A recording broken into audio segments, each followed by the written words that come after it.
नमस्कार दोस्तों, मैं शिवेश मिश्रा स्वागत करता हूं आपको आपके अपने YouTube चैनल NGIT ऑफिशियल में।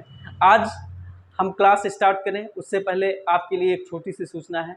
जो भी बच्चे हमारे मध्य प्रदेश कांस्टेबल की तैयारी कर रहे हैं उनके लिए चक्षु प्रकाशन लेके आया है बहुत ही शानदार बुक, जिसका PDF आपको हमारे बगल में दिया जाएगा।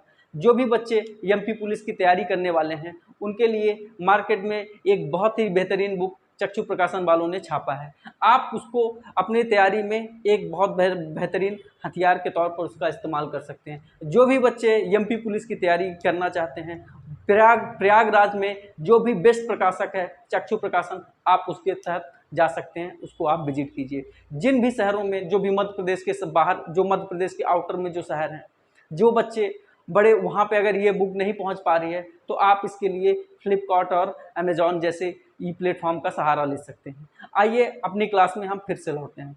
जैसा कि ये हिंदी की हमारी दूसरी क्लास है, दरअसल ये तीसरी क्लास है, लेकिन पहली क्लास जो हमारी थी इंट्रोडक्शन क्लास थी, और उसके बाद जो पहली क्लास हमने डाली थी आपके सिलेबस के अकॉर्डिंग, उसमें हमने बताया था कि हिंदी भाषा का विकास कैसे हुआ, हमने क्रम से इसको समझा था। उसके बाद उत्तर प्रदेश की जो भी बोलियां थी, उत्तर प्रदेश में कितने या हिंदी की जो भी भाषाएं थी, जो भी उपबोलियां थी, कितनी भाषा परिवारों को मिलकर एक हिंदी बोला जाता है, कहाँ कहाँ पे किस क्षेत्र में कौन सी बोलियां बोली जाती हैं, हमने उसकी क्लास कर ली थी। तो आज हम एक नया टॉपिक लेके आए हैं, इसको कहते हैं वर्णमाला।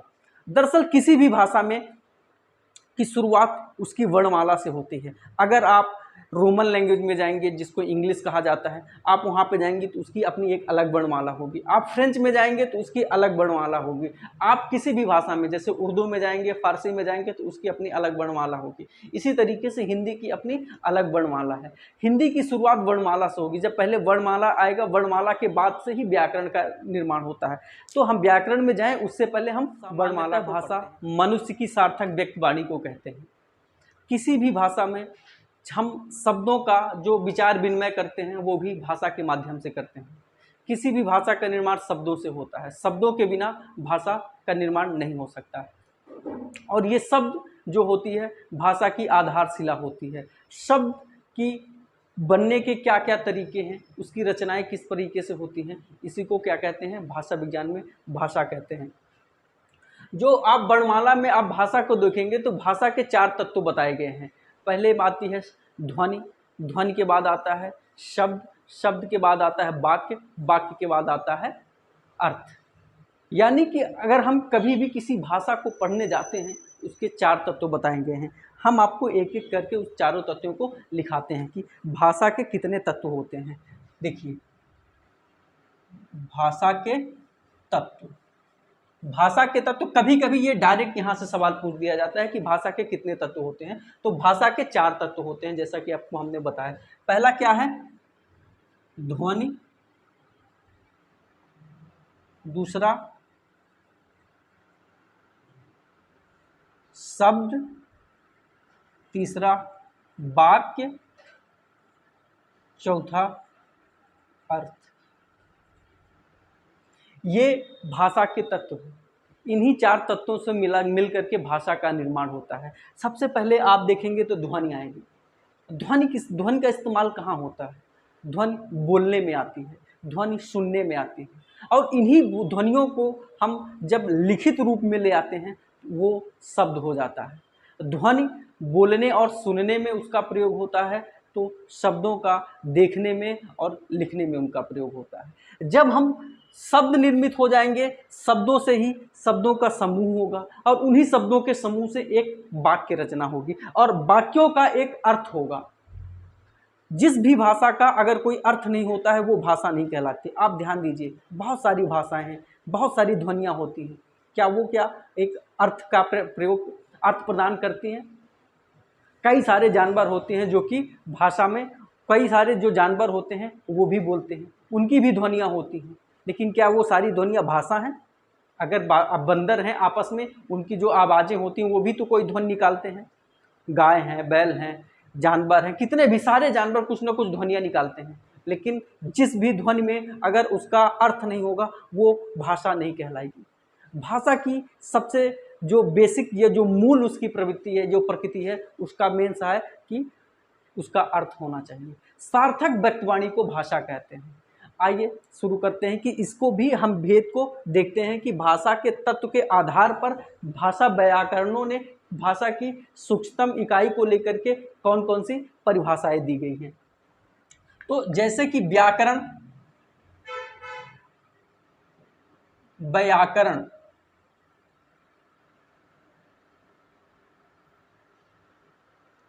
व्याकरण शब्द आपने सुना है? बहुत लोग सुन रहे देख रहे होंगे, बोलेंगे ये तो व्याकरण होता है, आप ये गलत कैसे लिख दीजिए।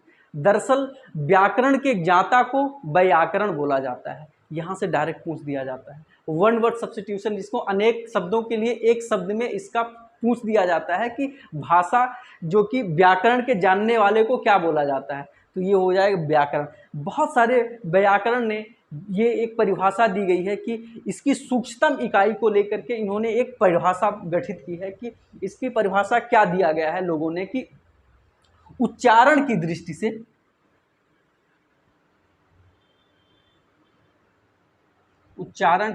से भाषा की न्यूनतम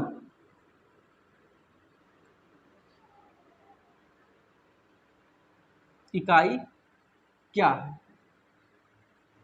कहने का तात्पर्य कि जब हम किसी भी भाषा को उच्चारित करते हैं तो उसकी सबसे लघुत्तम इकाई मतलब कि छोटी इकाई, सबसे छोटी इकाई, इसको न्यूनतम की जगह पर आप लघुत्तम भी लिख सकते हैं।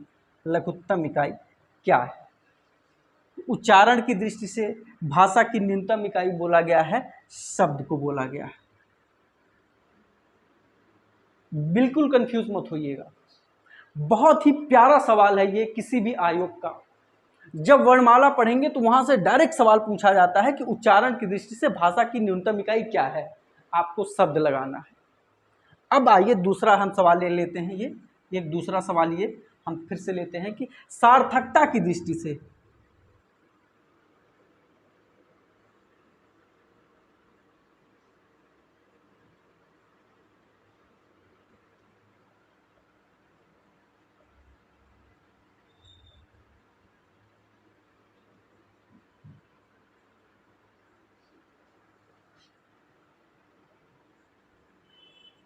सार्थकता की दृष्टि से भाषा की न्यूनतम इकाई क्या है, ये दूसरा सवाल कभी कभी पूछ दिया जाए। पहले तो यही आपको मिलेगा कि उच्चारण की दृष्टि से भाषा की न्यूनतम इकाई क्या होती है। जब आप इसको यहाँ से अगर ये नहीं पूछेगा तो ये पूछ दिया जाता है कि सार्थकता की दृष्टि से भाषा की न्यूनतम इकाई क्या होती है। आप लोग हमें इसका उत्तर दें।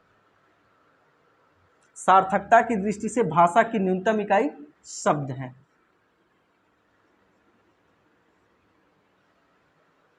इसका मैंने गलत जवाब दिया था। गलत जवाब इसलिए दिया था ताकि आप लोग इस पर कमेंट करें। इसका सबसे उच्चारण की दृष्टि से सबसे छोटी, सबसे लघुत्तम इकाई ध्वनि होती है। हम आपसे पूछते चलेंगे, हम क्लास में आपका टेस्ट भी लेते चलेंगे। आप जहां भी आपको ये लगे कि सर गलत बता रहे हैं, हमें कमेंट करके देखिएगा। आपको ये पता था कि नहीं पता था? अभी तक कोई कमेंट नहीं आया था, तो आप यहाँ पे ध्वनि होती है। और सार्थकता की दृष्टि से भाषा की न्यूनतम इकाई क्या होती है? शब्द होती है। दूसरा सवाल हो गया। इसी कड़ी में तीसरा सवाल भी पूछ लिया जाता है कि लघुत्तम इकाई से संबंधित ये तीनों, ये जो भी शब्द या प्रश्न पूछे जाते हैं, आज हम आपको सारे का सारा एक ही क्लास में आपको हम लिखाते चलेंगे कि इससे क्या क्या चीज़ें पूछी जाती हैं। तीसरा सवाल यहाँ पे आता है, काव्य शास्त्रियों की दृष्टि से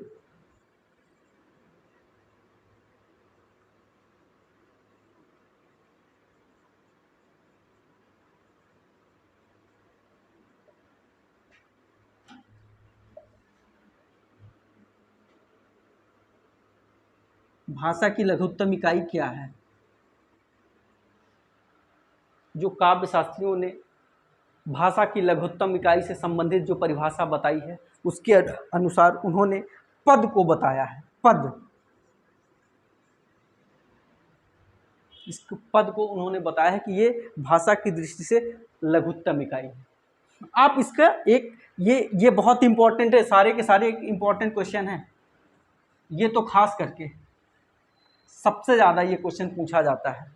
आप इसको याद कर लीजिए। इसका आप पहले एक फोटो खींच लीजिए या आप इसका स्क्रीनशॉट ले लीजिए। भाषा के तत्व, इसको भी आप कर लीजिए कि भाषा के कितने तत्व होते हैं, 4 तत्व होते हैं, ध्वनि, शब्द, वाक्य, अर्थ। आप इसको एक बार इसका फोटो स्क्रीन ले लीजिए, इसके बाद हम इसको मिटा देते हैं, फिर हम आपको इसके बाद आगे हम उसको बताते हैं। आइए एक बार फिर से हम देखते हैं भाषा की लघुत्तम इकाइयों से संबंधित प्रश्न। ये इस कड़ी का चौथा प्रश्न है। भाषा की पूर्ण सार्थक इकाई क्या है? हमने इसका आंसर लिख दिया है, वाक्य। व्याकरणों ने भाषा की इकाई से संबंधित 4 परिभाषाएं दी गई। हमने आपको पूछा उसके बारे में, हमने 4 प्रश्न दिए थे जो कि इसका आंसर आपने बहुत ही अच्छे तरीके से दिया है। तो आइए एक बार उसको हम फिर से देखते हैं कि भाषा की इकाई से संबंधित कौन कौन से प्रश्न बनते हैं। कि भाषा के उच्चारण की दृष्टि से कौन आता है? सबसे पहले ध्वनि, फिर उसके बाद वर्ण, उसके बाद पद, उसके बाद वाक्य। ये पद और शब्द इन दोनों के लिए एक ही शब्द लिखा गया है। इन दोनों का मतलब आपको पता है क्या कि पद किसे कहते हैं और शब्द किसे कहते हैं? आइए एक मिनट हम इनको देख लेते हैं, इन शब्दों को हम एक बार इनसे परिचित हो लेते हैं कि दरअसल पद क्या होता है और शब्द क्या होता है। दरअसल दोनों का मतलब एक है, पद शब्द दोनों एक हैं।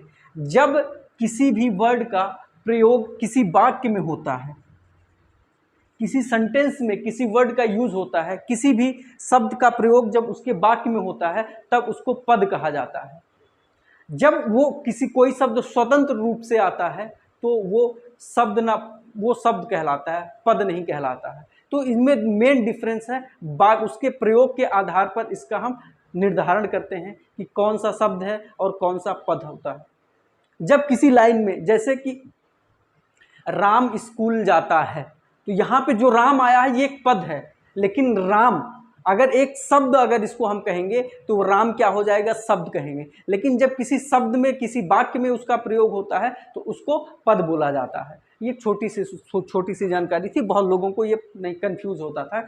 पद में कहीं कहीं पद मिल जाता था, कहीं कहीं शब्द मिल जाता था, दोनों का एक ही मतलब होता है, उसके प्रयोग के आधार पर इनमें डिफरेंस किया जाता है। तो ये हमने आपको ये बताया कि भाषा की पूर्ण सार्थक इकाई वाक्य होती है। भाषा की लघुत्तम इकाई से संबंधित हमने 4 प्रश्न आपको दिए थे। एक में आपने ध्वनि लगाया था, दूसरे में वर्ण, तीसरे में शब्द और चौथे में वाक्य में इसके उत्तर दिए थे। तो इससे संबंधित जितने भी प्रश्न थे हमने आपको बता दिए हैं। अब आइए हम फिर से शुरू करते हैं। वर्ण किसे कहते हैं? अब हम आपको ले चलेंगे कि वर्ण क्या होता है। उसके बाद अब हम सब्जेक्ट में गहराई पे उतर रहे हैं। अभी हमने कुछ क्वेश्चन थे, क्वेश्चन के माध्यम से इसकी प्रकृति को हमने समझने का प्रयास किया था कि दरअसल क्वेश्चन पेपर कैसे पूछे जाते हैं। आइए हम इसको सब्जेक्ट को गहराई से पढ़ते हैं। आइए शुरू करते हैं हम वर्ण के बारे में कि दरअसल वर्ण होता क्या है। तो ये जो वर्णमाला है उसके हम पहले देखते हैं कि वर्ण क्या होती है। वर्ण के बाद हम बताएंगे कि वर्णमाला किसे कहते हैं। ध्वनियों के सार्थक रूप को वर्ण कहते हैं।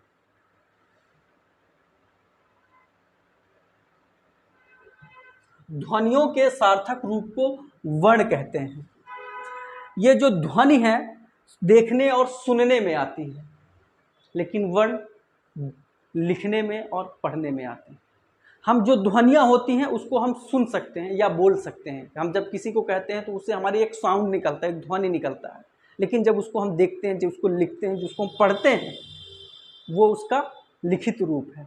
लिखित रूप को क्या कहते हैं? वर्ण कहते हैं। ध्वनियों के लिखित रूप को वर्ण कहते हैं। और इसकी जो पूरा वर्ण का जो एक समूह होता है इसको कहते हैं वर्णमाला। तो वर्णों के समूह को वर्णमाला कहते हैं। वर्ण के समूह को वर्णमाला कहते हैं।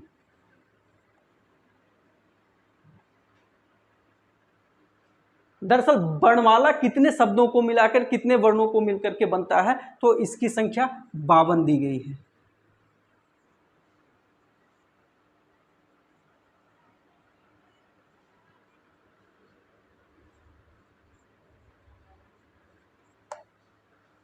हिंदी व्याकरण में 52 वर्णों को मान्यता दी गई है। इन वर्णों को मान्यता देता कौन है? भारत में राजभाषा आयोग है, जो कि वर्णमाला से संबंधित या हिंदी से संबंधित जो भी नियम कानून तय होते हैं, हमें किसकी मान्यता है, हम कौन से शब्दों को ले रहे हैं, किन शब्दों को डिलीट कर रहे हैं, इन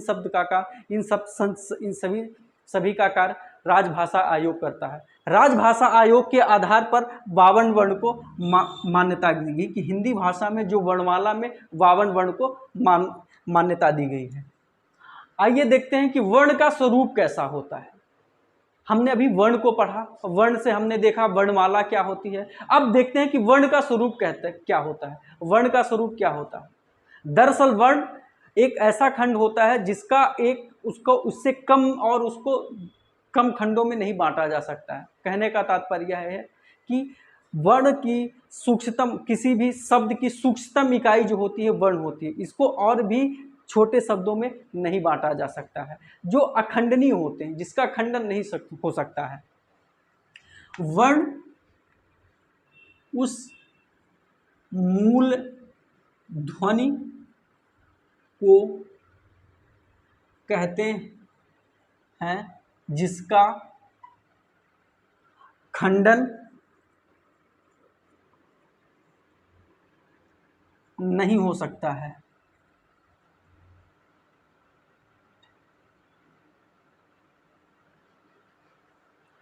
वर्ण उस मूल ध्वनि को कहते हैं जिसका खंडन नहीं हो सकता है। आइए इसको एक उदाहरण के माध्यम से समझते हैं। जैसे कि हमने लिया पानी, एक छोटा सा, एक सामान्य सा, एक बहुत ही साधारण सा शब्द हमने लिया पानी।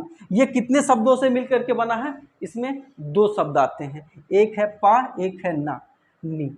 अब इसको हम दोनों को अगर हम तोड़ेंगे तो ये इसमें 2 ध्वनियाँ मिल रही हैं। एक है पा हलंत के साथ, एक है इसमें आ। इसमें ना में इसमें भी 2 ध्वनियाँ हैं, एक हो गया ना हलंत के साथ और बड़ी ई। तो ये 4 क्या हैं? ये वर्ण हैं। यही मैं आपको समझाना चाह रहा था कि इसका अब खंडन नहीं हो सकता है, इसका भी नहीं हो सकता है, इसका भी नहीं हो सकता है और इसका। ये जो 4 शब्द हैं, 2 शब्द को 4 वर्गों में हमने बांटा है। आप देख रहे होंगे कि पा आपको एक ही शब्द लग रहा है, लेकिन ये 2 वर्णों से मिलकर के बना हुआ। तो ये पा एक वर्ण नहीं है, एक अक्षर है, लेकिन ये क्या है? वर्ण है। वर्ण हमेशा जो इसमें 2 वर्ण हैं, एक है ये है व्यंजन वर्ण है, एक है स्वर वर्ण। इसमें एक व्यंजन है, एक है स्वर। आप इसको हम आगे की क्लासेस में इसको और बेहतर तरीके से आप समझाएंगे, लेकिन फिलहाल आप इसको देख लीजिए कि ये पा व्यंजन है। जो व्यंजन लिखा जाता है वो एक स्वर की सहायता से लिखा जाता है। अगर उसमें स्वर मौजूद नहीं है तो वो उसको हम हलंत के साथ लिखेंगे। जो शुद्ध व्यंजन लिखा जाता है वो हमेशा हलंत के साथ लिखा जाता है। तो पा में हलंत लगा है, उसके बाद बड़ा आ व्यंजन एक स्वर है, इसके बाद ना है व्यंजन, बड़ी ई है स्वर। ये 4 शब्दों से मिलकर के ये पानी शब्द बना है। तो वर्ण आप समझ गए होंगे कि वर्ण दरअसल किसे कहते हैं। शब्दों की या किसी भी वर्ण की जो सबसे लघुत्तम इकाई जो होती है उसको कहते हैं वर्ण, जिसको और खंडों में विभाजित नहीं किया जा सकता है। तो हमने अभी वर्ण पढ़ा। अब देखते हैं कि हिंदी वर्णमाला में कितने वर्ण दिए गए हैं। तो जैसा कि सबको पता होगा कि हिंदी में 2 वर्ण दिए गए हैं, एक होता है स्वर वर्ण, दूसरा होता है व्यंजन वर्ण। तो हम सबसे पहले एक एक करके पढ़ते हैं। सबसे पहले हम शुरू करते हैं अब स्वर वर्ण की, कि दरअसल स्वर वर्ण कितने होते हैं। उसके बाद जब इसको हम समाप्त कर लेंगे फिर हम आएंगे व्यंजन वर्ण पर पढ़ेंगे। जब ये स्वर वर्ण और व्यंजन वर्ण दोनों हमारा खत्म हो जाएगा, समाप्त हो जाएगा, उसके बाद ये जो वर्णमाला है, वर्णमाला से संबंधित और सारी चीज़ें आपको पढ़ेंगे कि मुंह खुलने के आधार पर कौन होता है, कौन सा शब्द कहाँ से निकलता है, हमारी आवाज़ जैसे हो तो कौन सा शब्द जो होता है हमारे कंठ से निकलता है, कौन सा तालव्य से निकलता है, कौन मूर्धन्य से निकलता है, कौन दंतोष्ठ से निकलता है। ये सारी तमाम चीज़ें हम पढ़ेंगे। तो सबसे पहले हम पढ़ते हैं स्वर वर्ण के बारे में। हमने अभी बताया कि वर्ण कितने प्रकार के होते हैं। हमने चर्चा की थी आपसे कि वर्ण 2 प्रकार के होते हैं, एक होता है स्वर वर्ण, दूसरा होता है व्यंजन वर्ण। आइए देखते हैं स्वर वर्ण के बारे में। दरअसल स्वर वर्ण कहते किसे हैं? स्वर वर्ण उन वर्णों को कहते हैं जो बिना किसी अवरोध के बोले जाते हैं, जिनको बोलने में किसी किसी भी तरीके से किसी और दूसरे वर्ण की आवश्यकता नहीं होती है, उनको स्वर वर्ण कहते हैं। दरअसल स्वर्ण गुण की संख्या जो बताई गई है वो स्वर 11 स्वर माने गए हैं। हिंदी व्याकरण में 11 स्वर को मान्यता दी गई है। तो आइए हम देखते हैं कि वो स्वर कौन कौन से होते हैं, या स्वर को हम पढ़ें, उनकी संख्या को जानें। इससे पहले हम स्वर की विशेषताएं जान लेते हैं कि दरअसल स्वर वर्ण की क्या क्या विशेषताएं होती हैं। ये आपको कहीं नहीं मिलेगा। आपको जो भी वर्णमाला की क्लास आपको मिलेगी वहाँ पर सीधा आपको ये बताया जाएगा कि स्वर कितने हैं, व्यंजन कितने हैं, और आपको वहीं से क्लास स्टार्ट हो जाएगी। स्वर वर्ण की विशेषता क्या होती है, जब तक उसकी गहराई से उसके एक एक चीज़ को आप उसके सभी पहलुओं को नहीं समझेंगे तब तक आप सिर्फ रटते रह जाएंगे। जब आप शब्दों को पढ़ लेंगे, किसी भी विषय की उसकी पृष्ठभूमि को पढ़ें कि दरअसल इसकी उत्पत्ति कहाँ से होगी, इसका बेस कहाँ से रहेगा, तो आपको वो भाषा आसानी से लगे, आपको आसान लगनी पड़ेगी। किसी भी विषय में आप हिस्ट्री पढ़ें, पॉलिटी पढ़ें, जब तक उसके बैकग्राउंड को नहीं समझेंगे तब तक वो चीज़ आपको आसान नहीं, कठिन लगेंगी। तो इसकी विशेषताएं क्या होती हैं, कि स्वर्ण की विशेषताएं क्या होती हैं, स्वर वर्ण की विशेषताएं।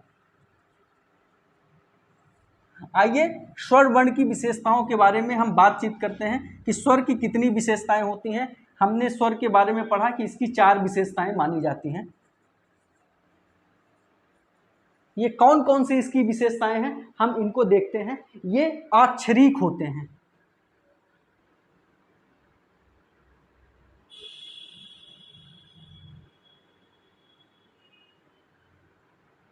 दूसरा, ये स्वतंत्र होते हैं।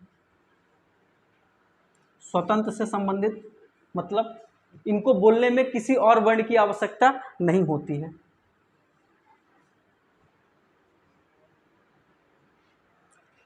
ये सघोष होते हैं।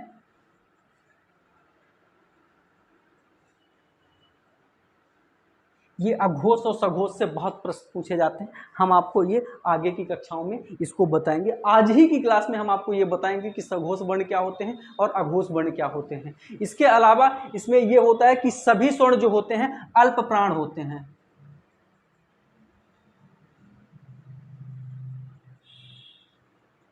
ये स्वर की 4 विशेषताएं होती हैं। सभी स्वर अक्षरिक होते हैं। इसका मतलब इनको एक अक्षरों में हम व्यक्त किया जा सकता है। ऐसा नहीं है कि ये मुक्त तौर पर रहते हैं, इनको हम अक्षर में व्यक्त कर सकते हैं। ये स्वतंत्र रूप से प्रयोग होते हैं।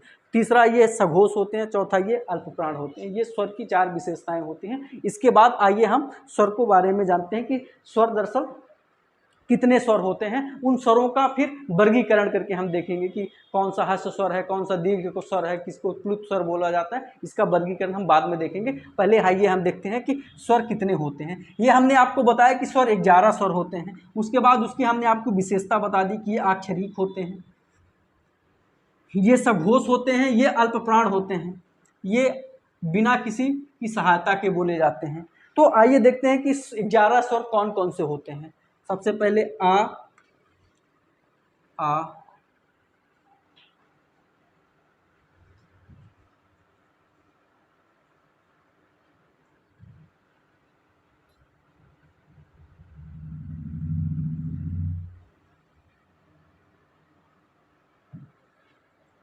ए, ऐ, ओ, औ। ये 11 स्वर की संख्या है। आप इसको एक बार फिर से देख लीजिए। आ, ई, उ, री, ए, ऐ, ओ, औ। 1, 2, 3, 4, 5, 6, 7, 8, 9, 10, 11। तो जैसा कि आपको बताया कि स्वर वर्णों की संख्या कितनी होती है, 11 स्वर होते हैं। ये कौन कौन से स्वर होते हैं, आ, ई, उ, री, ए, ऐ, ओ, औ। इसके अलावा 2 अयोग बाह होते हैं।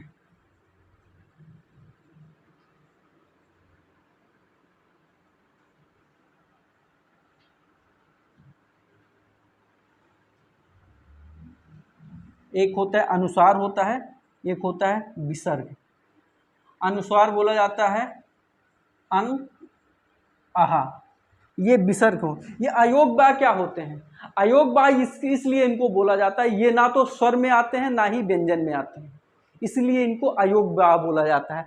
जिसमें अंग इसको अनुस्वार बोला जाता है और जो विसर्ग होता है उसको आहा बोला जाता है। तो इस तरीके से हमने देखा कि स्वर की संख्या कितनी हो गई 11 और अयोग्य कितने हो गए 2।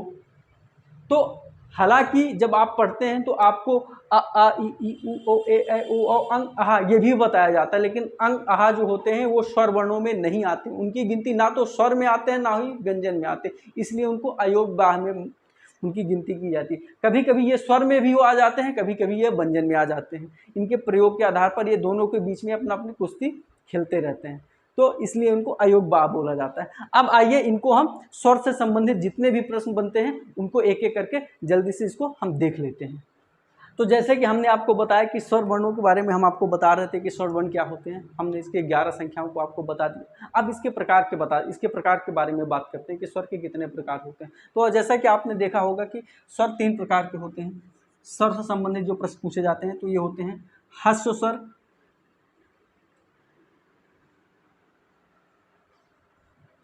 ह्रस्व स्वर में आता है छोटा आ, छोटी ई, छोटा ऊ और री,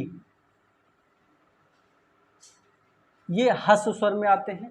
इसके अलावा जो शब्द आते हैं उसको दीर्घ स्वर बोला जाता है। दीर्घ स्वर में जो भी बड़ा आ की मात्रा होती है उसको बोला जाता है दीर्घ स्वर, जैसे बड़ा आ, बड़ी ई, बड़ा ऊ, ये 3 वर्ण हैं दीर्घ स्वर में। इसके बाद आता है संयुक्त स्वर।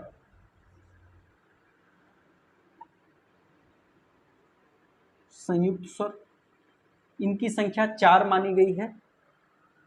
ए, ऐ, ओ, औ। आइए हम यहाँ पर इन चारों शब्दों को, चारों संयुक्त स्वरों को हम इसको देखते हैं कि ए का निर्माण कैसे होता है। हम आ में जब ई की मात्रा मिलाएंगे तो फिर ए का निर्माण होता है। इसी तरीके से जब हम आ में ए की मात्रा मिलाएंगे तो ऐ का निर्माण होता है। इसी तरीके से जब हम आ में ऊ की मात्रा मिलाएंगे तो ओ का निर्माण होता है। ऐसे ही जब हम आ में ओ की मात्रा मिलाएंगे तो औ का निर्माण होता है। ये 4 संयुक्त वर्ण माने गए हैं, ए, ऐ, ओ, औ। आ में, छोटा आ में ई की मात्रा मिलाएंगे तो ए, छोटा आ में ए की मात्रा मिलाएंगे तो ऐ, छोटा आ में ऊ की मात्रा मिलाएंगे तो ओ, छोटा आ में ओ की मात्रा मिलाएंगे तो औ। ये 4 कौन से वर्ण होते हैं? संयुक्त वर्ण बोले जाते हैं, इनको संयुक्त स्वर बोला जाता है। तो हमने देखा 1 2 3 4 ये संयुक्त स्वर हो गए, ये 4 हो गए ह्रस्व स्वर और ये दीर्घ स्वर हो गए 3। तो टोटल कितने हो गए? 4 दूनी 8, 4 और 11। टोटल स्वर कितने हो गए? 11 स्वर हो गए। इनमें से ह्रस्व स्वर कितने हो गए? 4। आ, ई, ह्रस्व स्वर में ये बड़ी ई नहीं आएगी, छोटा आ, छोटी ई, छोटा ऊ और री। दीर्घ स्वर में बड़ा आ, बड़ी ई, बड़ा ऊ। इसी तरीके से संयुक्त स्वर में ए, ऐ, ओ, औ। ये इनकी गिनती टोटल कितनी होती है? 11 स्वर होते हैं हमारे। अच्छा, आइए दोस्तों हम बात करते हैं जीभ के प्रयोग, जीभ के उठने के आधार पर स्वर के भेद क्या होते हैं। दरअसल ये थोड़ा सा टेक्निकल था, इसीलिए हमने इसको पहले से लिख दिया। मैं आपको 100% शुद्ध और सही चीज़ें आपको मैं देना चाहता हूँ, इसीलिए मैंने कोई जान का प्रदर्शन नहीं किया कि मुझे कोई चीज़ें मैं ऑरली आती हैं। ये टेक्निकल चीज़ें हैं, यहाँ पे थोड़ी सी एरर हो सकती है, इसलिए मैंने इसको पहले से लिख लिया ताकि आपको ये पूरी तरीके से सही और शुद्ध रूप से आपके पास पहुँचे। यहाँ से बहुत ही टेक्निकल शब्द है ये, यहाँ से वर्णमाला में सबसे ज़्यादा प्रश्न, सबसे ज़्यादा जो कठिन शब्द होते हैं यहीं से निकलते हैं। आप इसको ध्यान से पढ़िएगा और यहाँ से एक प्रश्न जरूर आता है जो कि आपसे लगभग बहुत सारे लोग यहीं पे गलतियाँ करते हैं। आइए देखते हैं कि इनको क्या कहते हैं कि समृद्ध स्वर किसे बोला जाता है। डायरेक्ट पूछ लिया जाता है कि समृद्ध स्वर किसे बोलते हैं, अर्ध समृद्ध स्वर किसे बोलते हैं, विवृत स्वर क्या होते हैं, अर्ध विवृत स्वर क्या होते हैं। तो आप जैसे कि आपको देख पा रहे होंगे कि समृद्ध स्वर में ई उ ये 4 वर्ण आते हैं समृद्ध स्वर में। इसी तरीके से अर्ध समृद्ध में आते हैं ए और ओ। इसी तरीके से विवृत स्वर की बात आएगी तो वहाँ पे सिर्फ एक वर्ण आ रहा है बड़ा आ। और अर्ध विवृत में आज 4 शब्द आ रहे हैं ए, आ, ए, औ और अ। ऑफिस वाला अ जो इंग्लिश में ये शब्द इंग्लिश से लिया गया है, इसको अ बोला जाता है। जैसे ऑफिस हो गया, कॉफ़ी हो गया, यहाँ पे अ का यूज़ किया जाता है। तो आप इसका स्क्रीनशॉट ले लीजिएगा। और ये बहुत ही अच्छी प्रमाणित किताब से इसको दिया जा रहा है आपको। चक्षु प्रकाशन की किताब है, या जितने भी अच्छे राइटर हैं, आप वासुदेव नंदन की किताब में जाएंगे तो वहाँ पे आपको ये इरर बिल्कुल नहीं मिलेगा। तो आप इनको एक बार स्क्रीनशॉट ले लीजिए। इसके बाद हम आपको जीभ के प्रयोग के आधार पर इसकी परिभाषा लिखाने जा रहे हैं। आइए दोस्तों, हम बात करते हैं जीभ के प्रयोग के आधार पर स्वर के कितने भेद बताए गए हैं। जैसा कि आपको पता होगा कि अग्र स्वर, मध्य स्वर और पश्च स्वर होते हैं। मतलब जो जीभ का जो हमारा अगला हिस्सा होता है, जो बीच वाला हिस्सा होता है और जो पीछे का हिस्सा होता है, वहाँ से किस किस वर्ण की उत्पत्ति होती है, वहाँ से कौन से वर्ण निकलते हैं। और आप देख पा रहे हो कि ई, ए ये हमारे अग्र स्वर माने जाते हैं। और छोटा आ इसको मध्य स्वर बोला गया है। और आ, उ, ओ और आ इसको पश्च स्वर में इसकी गिनती की गई है। तो आप देख पा रहे होंगे कि जीभ के प्रयोग के आधार पर ये डायरेक्ट यहाँ से प्रश्न पूछता है। वर्णमाला का सबसे टफ आप टॉपिक पढ़ने जा रहे हैं। जो वर्णमाला टॉपिक है उसका सबसे जो सेगमेंट है, जहाँ से सबसे ज़्यादा कठिन प्रश्न पूछे जाते हैं, उसका ये भाग है। तो इसको आप बहुत ही ध्यान से पढ़िएगा और इसकी अच्छे से नोट्स बनाइएगा और इसको बराबर इसका अभ्यास कीजिएगा, क्योंकि ये बिना अभ्यास के आप इसको गलत करके आएंगे। तो आपको फिर से मैं विशेष ध्यान आकर्षित कराना चाहता हूँ कि ये बहुत ही टफ है। आप इसको इतना हल्के में मत लीजिएगा, इसका विशेष अभ्यास करिएगा, तभी ये चीज़ें सेगमेंट आपसे बन पाएगा। ये इस वर्णमाला का या हिंदी का सबसे टफ टॉपिक में से ये एक सेगमेंट है, जहाँ पे आपको सूत्र रूप से इसको आपको याद करना है, ध्यान में रखना है इसको। जितना इसका अभ्यास करेंगे उतना आपको सरलता से आप इसका आंसर कर पाएंगे। तो आप इसको देख रहे हैं कि जीभ के प्रयोग के आधार पर स्वर के भेद कितने बनाए जा रहे हैं, अग्र स्वर, मध्य स्वर और पश्च स्वर। ये पश्च स्वर होता है। ये जो स्वर वर्ण होता है, इसकी स्थिति के आधार पर कि होठों की स्थिति के आधार पर कितने स्वर होते हैं, ये इसमें एक और प्रश्न पूछा जाता है। तो जल्दी से हम इसको इसके आधार पर भी पूछ लेते हैं कि होठों की स्थिति के आधार पर वर्ण कितने प्रकार के होते हैं। होठों की स्थिति के आधार पर स्वर के भेद कौन से माने गए हैं। तो एक होता है वृत्तमुखी, दूसरा होता है आवृत्तिमुखी।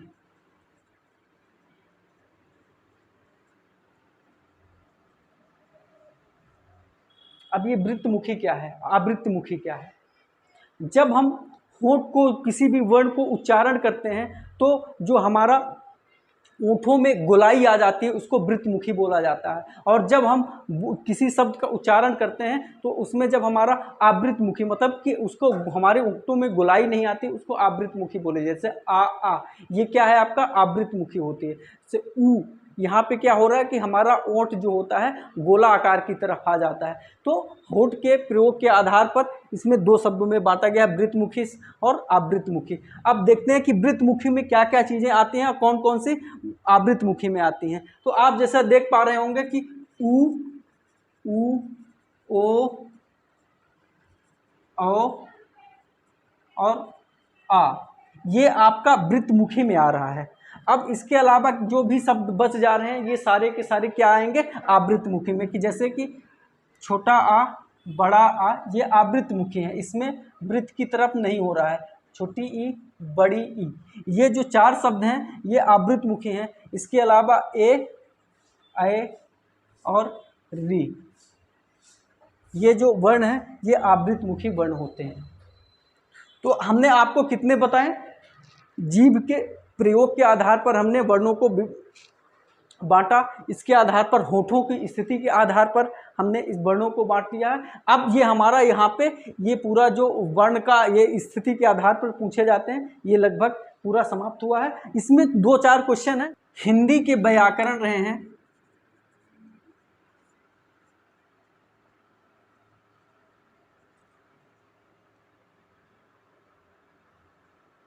हिंदी के व्याकरण,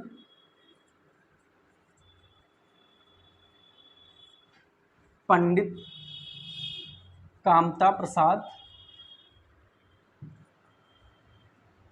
गुरु ने वर्णों की संख्या कितनी मानी है? आंसर दीजिए आप लोग कमेंट में।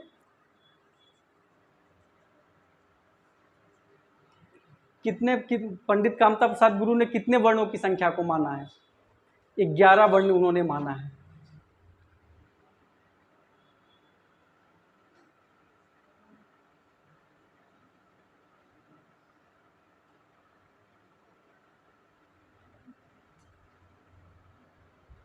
ये एक पहला क्वेश्चन हो गया। इससे इसी कड़ी में इसका दूसरा क्वेश्चन आता है कि प्रसिद्ध व्याकरण भोलानाथ तिवारी ने कितनी मानी है? उन्होंने री को व्याकरण में स्वर में इसको नहीं माना है।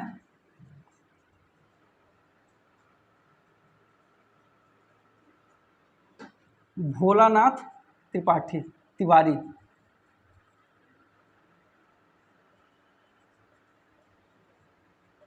इन्होंने जो स्वर की परिभाषा दी गई है या उन्होंने जो स्वर की मान्यता दी गई है, इन्होंने 10 वर्ण को माना है। इनके अनुसार स्वर कितने होते हैं? 10 प्रकार के स्वर होते हैं। इन्होंने अपने जो वर्णमाला की स्वर में इन्होंने स्वर की गिनती बताई है, वो उन्होंने इसमें से री को इन्होंने मान्यता नहीं दी गई है। इसी तरीके से जब आप संस्कृत व्याकरण में जाएंगे तो वहाँ पे प्लुत स्वर की भी चर्चा की जाती है। तो आप इसको हिंदी व्याकरण में उसका कोई उल्लेख नहीं मिलता है, लेकिन जब आप इसको संस्कृत व्याकरण में पढ़ने के लिए जाएंगे तो वहाँ पे प्लुत स्वर की बात आती है। तो प्लुत स्वर किसे कहते हैं? दरअसल जब आप स्वरों को बोलने जाएंगे तो बोलने के उसके समय के आधार पर जब इसको हम देखेंगे तो 1 मात्रिक शब्द, 2 मात्रिक शब्द और 3 मात्रिक शब्द बोले जाते हैं, स्वर बोले जाते हैं। तो जो 1 मात्रिक स्वर होता है उसमें एक कम समय लगता है तो उसको बोला जाता है ह्रस्व स्वर। जब 1 से ज़्यादा होता है, 2 मात्रिक होते हैं तो उसको बोला जाता है दीर्घ स्वर। और जब उससे भी ज़्यादा जिसमें समय लगता है तो उसको बोला जाता है प्लुत स्वर। प्लुत स्वर में जैसे कि इसका एग्जाम्पल होता है ओम।